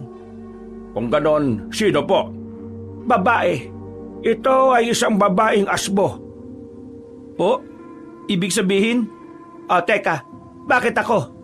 Buong problemang to ako ang muntik nang mabuwang sa paghahanap kung sino ang may sala. Hindi ako, Amang. Tumigil ka nga dyan, Linda. Ayan kasi, duda ka ng duda. Hindi ikaw ang ibig kong sabihin. Kung ganon, sino po? Babaeng asbo? Sino naman yon? Walang ibang paraan para malaman kung asbo ang isang tao kung hindi amoyin ng kanyang dugo. Ngunit ang taging may malakas na kakayahan lang ang makakagawa nito. Nagkakaroon ng ganitong kakayahan ng asbo kung ito'y patuloy na kumakain at umiinom ng dugo ng tao. Teka po, Lo. Ibig sabihin, yung dugo ko po? Oo, Apo. Kaya pala isipan sa akin kung bakit nalaman ng albularya na isa kang asbo nang hindi ka nagbabago ng anyo. At nang sinabi mo ang tungkol sa dugong pinalabas ng albularya sa kamay mo, alam ko na ang kasagutan. Siya ang aswang na pumapaslang sa ating baryo. Ibig sabihin, nililinlang lang tayo ng albularya? Bakit hindi nyo sa amin sinabi nung nag-uusap-usap tayo? Dahil puno kayo ng mga pagdududa, puno kayo ng paglilihim, punong-puno kayo ng pagbibintangan. Nakakalimutan niyong pamilya kayo, mga hinayupa kayo! Ay, pasensya na po, Amang. Ito na nga po't maayos na kami. Yan ang dahilan kung bakit ko kayo iniwan, para makapag-usap kayo. At mabuti naman ay nakaayos na kayo. Pag-uuntugin ko na kayo sanang lahat kanina Ngayon kilala na natin ang tunay na may sala. Anong gagawin natin? Hindi natin siya kayang kalabanin dahil tayo ay mga asbo na tinalikuran ng kadiliman. Wala na tayong lakas katulad ng mga asbo na kumakain ng mga tao. Kaya kung lalabanan natin siya, mamamatay lang tayong lahat. Kung ganon, paano natin siya lalabanan? Ang isang malakas na asbo ay hindi pumapayag na hindi pakita ang kanyang tunay na anyo sa kanyang mga kapwa-asbo at magpamalas ng lakas, tanda na siya ang dapat kilalanin pinakamataas sa kanila. Lahat ng mga asbo na patuloy na nabubuhay sa kadiliman ay may likas na kayabangan. Sa pagkakataong humarap siya sa atin, ipapakita niya ang kanyang tunay na anyo. Kung ganon, kung lalabanan niya tayo gamit ang kanyang lakas, anong ipalalaban natin, Amang? Lalabanan natin siya gamit ang puwersa ng pagkakaisa ng magkakasama bilang pamilya. Handa na ba kayo? May naisip po akong magandang ideya. Ipinagpabukas nila ang kanilang ideya at sila'y natulog na. May sapat pa silang mga araw base sa sinabing palugit ng albularya sa kanila upang ibigay ang isa sa kanilang pamilya para patayin nito at nang hindi na nito ibulgar ang lihim ng kanilang pamilya sa mga taga-baryo. Ngunit hindi na nila inantay ang ilan pang mga araw upang wala nang mabiktima pa ang asbo na ngayon ay alam na nila kung sino. Gabi, kinabukasan, pinuntahan nila ang albularya na nasa kanyang bahay na kanyang tinutuluyan sa gitna ng kakahuyan. Hermana! Hermana! Lumabas ka! Ba't napaaga ang pagbibigay nyo ng may sala? Bakit kayo lang tatlo ng anak mong si Kulas at manugang na si Linda ang naririto? Hindi ba't ang pinagbibintangan nyong bumali sa inyong kasunduan ay si Kaloy? Asan siya? Alam na namin kung sino ang asbo na gumagawa ng kahayupan dito sa aming baryo. Kaya hindi na namin aantayin pa ang palugit na binigay mo sa amin nang wala nang dumanak pa na dugo at mabiktima sa mga susunod na araw. Dito na magtatapos ang lahat. Kung ganon, sino sa inyong tatlo ang may sala? Wala sa aming tatlo. Huwad na albularya. Dahil walang ibang gumagawa ng kadiliman sa aming baryo, kundi ikaw. Ikaw ang asbo. Ibang ba kayong lahat? Anong pinagsasasabi ninyo? Umuwi na kayo at antayin nyo ang palugit na ibinigay ko. Pag-isipan niyong mabuti kung sino ang ibibigay nyo sa akin at hindi yung ipapasa nyo sa akin ang bintang. Kung hindi, ibubulgar ko ang lihim ninyo. Ang malakas na asbo hindi umuurong sa isang duelo laban sa kapwa asbo. Sa ganitong paraan, mapapatunayan niyang siya ang karapat-dapat na tawaging malakas. Hindi ba't kahihiyan sa iyo na hindi mo tanggapin ang hamon ko? Sinusubukan mo talaga ako, tanda? At sino ka para hamunin ako gayong alam kong isa kang mahinang asbo? Anong kakayaan mo na lumaban sa akin? Gayong manok lang ang kinakain mo at hindi laman ng tao. Sa tingin mo ba malakas ka nang may tuturing kaysa sa akin dahil manok lang ang kinakain ko? Eh baka mas malakas pa ako sa iyo. Isama mo pa ang katandaan ko. Hindi! Lapastangan ka! Hindi ako papayag na sabihan mo akong mahina gayong alam nating mas malakas ako sa iyo, tanda! Dahil kumakain lang kayo ng hayop samantalang ako ay... At ikaw ano? Tao? Huli ka sa sarili mong bibig, Hermana! Huwag ka na magtago sa pagiging isang albularya! Ipakita mo na kung sino ka! Sinusubukan niyo talaga ako? Sige, tama kayo! Ako ang asbo na gumagambala sa baryo ninyo! Isa akong albularyang asbo na lumilibot sa mga baryo upang mambiktima ng mga tao habang itinatago ang aking sarili sa pakunwaring pagtulong sa pagtugis ng mga aswang bilang isang albularya. Nang sa gayon, ay malaya akong makapatay ng tao nang hindi nila pinaghihinalaan. Pinagsamantalahan mo ang mga inosenteng mga tao dito sa baryo namin. Alam ko, akala ko nga ay walang mga aswang dito sa baryo dahil masyadong payapa. Pero nang maamay ko ang pagiging isang asbo sa dugo ng inyong anak na si Kaloy, nalaman kong isa kayong pamilya ng aswang na mapayapang naninirahan dito. Hindi ko pinatay ang anak nyo at ang dalaga para gamitin ang inyong lihim upang sa panahong sapat na ang tao na aking makain sa baryong ito, ibabaling ko sa inyo ang sisi at kayo ang pagbabayari ng mga tao sa sala na ako ang gumawa. Ginamit mo ang anak namin, lapastangan ka! At patuloy ko pa sana kayong gagamitin. Kaya ko kayo binigyan ng palugit para sa mga araw na yon ay makagawa pa ako ng krimen. Habang kayo'y walang kaalam-alam na ako ang tunay na pumabaslang. At ngayon, dahil napaga ang pagbulgar ng katotohanan, ipapakita ko na kung sino talaga ako. Dahil siguradong mamamatay na rin naman kayo pagkatapos ng gabing ito, mga mahihinang aspa. Dahil sa pambubuyo ng mag-anak, inilabas ng albularyang si Hermana ang tunay niyang anyo bilang isang asbo. Nagsilabasa ng mga balahibo nito sa kanyang katawan. Lumabas ang mga matutulis nitong mga pangil at ang katawan ay parang nagsiputukan at lumaki. Nagmukha itong animoy halimaw na lobong nakatayo sa kanilang harapan. Nang kanilang masiguro na tapos na itong magbago ng anyo, sumipol si Linda. Ito ay upang bigyan ng senyales ang kanyang anak na si Kaloy na nooy nagtatago sa mga bato kasama ang kanyang kaibigan na si Junjun. Tumakbo sila papunta sa mga tao na nasa baryo at sinabihan ng mga ito na ang asbo ay ang albularyong si Hermana. Habang nililibang ni na Lolo Temyong, Kulas at Lydia si Hermana na nasa anyong asbo, dumating ang mga tao at ito'y kanilang pinalibutan. Dahil marami ang mga taga-baryo, kahit na anong lakas nito ay hindi ito nakakawala sa mga may init na sulo ng mga tao at nagtutulisang sibat. Binuhusan nila ng gasolina ang aswang na si Hermana at ito ay sinunog ng buhay. Doon nagwakas ang kadiliman ng gumagambalang asbo sa kanilang baryo at muling naging payapa ang mga taga roon. Kinabukasan, masayang nagsama-samang mag-anak na nag-uusap-usap. Salamat naman at natapos ng problema natin. Walang hindi masusolusyon ang problema. Basta harapin ng sama-sama. Ang galing talaga ng anak ko at naisip niyang ideyang yon. Hindi ko rin po yun magagawa kung hindi dahil sa tulong ng kaibigan ko si Junjun. Nako, paano yan? May nakakalam ng isa tayong asbo. Nako po, Lolo Temyong. Huwag niyo po kong kakainin ha. Alam ko naman pong mababait kayong mga asbo eh. Sa ilang taon na kasama ko kayo at naging kaibigan ko na si Kaloy. Ni minsan, hindi niya ako kinagat. Kahit ang apelyido niya Mangagat. Kaya mananahimik po ako. Huwag po kayo mag-alala. Wala na pong ibang makakalam nito kundi ako lang po. Salamat Junjun ha. At naging kaibigan ka ni Kaloy. Naku, wala po yun.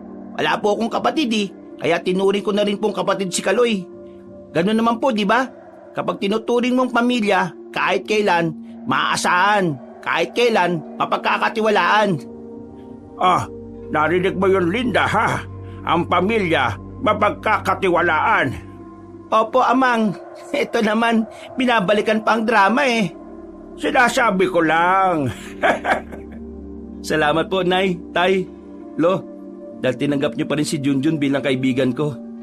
O basta, pag may nambuli sa akin ha, ikaw na bahala ha, kagatin mo kaagad ha. Aba, siraulo tong batang to, ha? Ilalagay mo pa sa panganib ang anak ko, ha? Nagbibiro lang po yan si Junjun, Tay. O sige na po, aalis na po kami. Oh, saan na naman ang punta? Sa mga barkada ba? Naku po, hindi po, Aling Linda. O saan naman? Kay Bella po, Nay. Bibisitahin ko lang po kasi mansari na po namin ngayon eh. Sos, Maria Joseph, may pamansari-mansari pa ang anak ko. Kami ng tatay mo noon eh. Taunan lang magdiwang, tapos minsan nakakalimutan pa niya. Ito naman, iba na ang kabataan ngayon, mahal. Payagan mo na. Nagbibinata na eh. Aba, ba't ko nga ba naman hindi papayagan yan? Sa gwapo ng anak ko baka umiyak na yung si Bella pag hindi niya napuntahan. Si nanay naman talaga oh. O siya, sige na.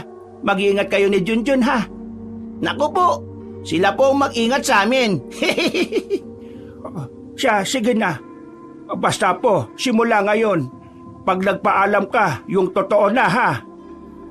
Opo, Lo. Salamat po sa pagtanggap nyo kay Bella para sa akin. Mahal na mahal ko po kayo, Lo. Mahal na mahal din kita, Apo. At huwag kang matatakot na magsabi sa amin, anak ha. Ako ang nanay mo at hindi magbabago yung kahit na kailan. Salamat po, Nay. Hindi na po ako maglilihim sa inyo. Mahal na mahal po kita, Nay. Mahal na mahal din kita, anak. O siya, sige na. Mag-ingat kayo, ha? Yung mga teknik na sinabi ko sa iyo, anak, ha? Para lalong ma-inlove si Bella sa iyo, tandaan mo. Ay nako, Kulas. Akala mo naman, ako naman ang nagturo sa iyo ng mga yan. Sige na po. Aalis na po kami ni Junjun. Pagkatapos ng lahat, muling nanumbalik ang sigla ng pamilya. Sa problema na kanilang hinarap, napatunayan nilang walang ibang magiging kakampi at sandalan kundi ang bawat isa. Ang pagtitiwala ay nabubuo sa komunikasyon at ang komunikasyon ay nagagawa dahil sa pagmamahal. Pagmamahal na kahit anong bigat ng dalahin ng bawat isa, pipiliin pa rin magsama-sama. At yan ang naging tatak at natutunan ng pamilya Mangagat. Wakas,